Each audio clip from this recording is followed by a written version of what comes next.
stay alert. How 1 Peter 5:8 equips you for life in leadership. There's a verse in the Bible that sounds less like poetry and more like a battle command. Be alert and of sober mind.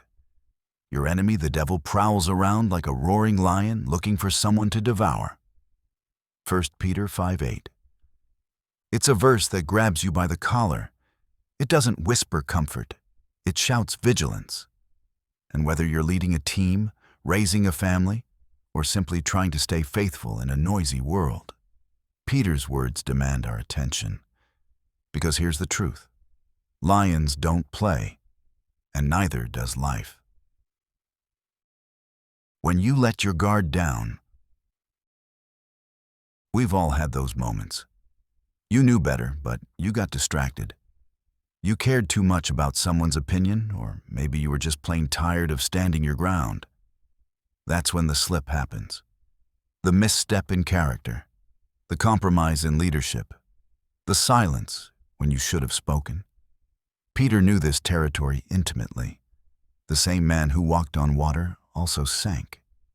The same man who swore loyalty to Jesus denied him 3 times when fear came knocking.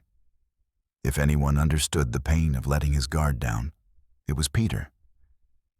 Yet here he is, decades later, urging believers to stay alert, to be sober-minded, to resist. Not from theory, from scars. That matters.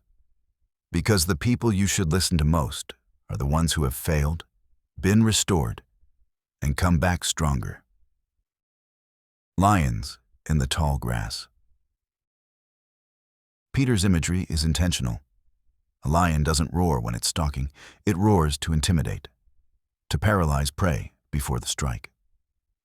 That's exactly how fear, temptation, and distraction work in life and business. Think about it.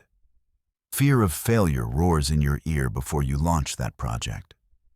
Distraction prowls in your inbox, gnawing at your focus when deep work is required. Temptation whispers in boardrooms and break rooms alike. Settle for comfort. Protect your reputation. Take the easy win. Lions rarely attack the strong at the center of the herd. They wait for the weary, the isolated, the unfocused, the straggler. So here's the uncomfortable question.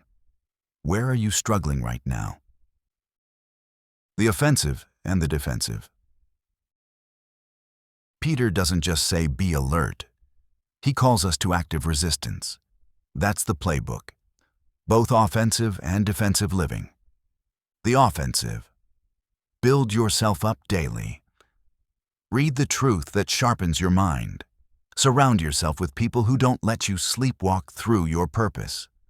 Fight for connection with God, with your values, with the vision you're called to pursue. In the workplace, this looks like clarity of mission, relentless learning, and integrity that doesn't flex under pressure. The defensive. When lies surface, call them out. When injustice appears, take action. When culture in your team or business starts to bend away from the truth, have the courage to resist.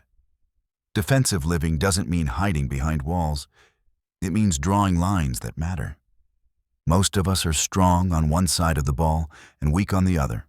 The challenge is to strengthen both. The grace that restores. But let's be honest, you won't get this perfect. There will be days you lose focus, days you fail, days you let fear roar louder than faith. That's not the end. Peter denied Jesus, but the risen Christ didn't discard him. Instead, he found him on a beach, cooked him breakfast, and restored him with a simple but piercing question. Do you love me? Out of that restoration, Peter became a bold leader, the same man who preached at Pentecost as 3,000 people were baptized. Here's the point. Vigilance is vital, but grace is greater. Your past failures don't disqualify you. They prepare you if you let them. Staying awake in your world. So, what does this look like for you? Spiritually, it means cultivating practices that keep your soul awake. Prayer, scripture, silence, gratitude.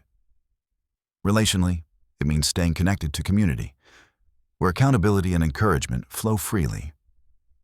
Professionally, it means leading with a sober mind, making decisions not from fear or ego, but from clarity and conviction.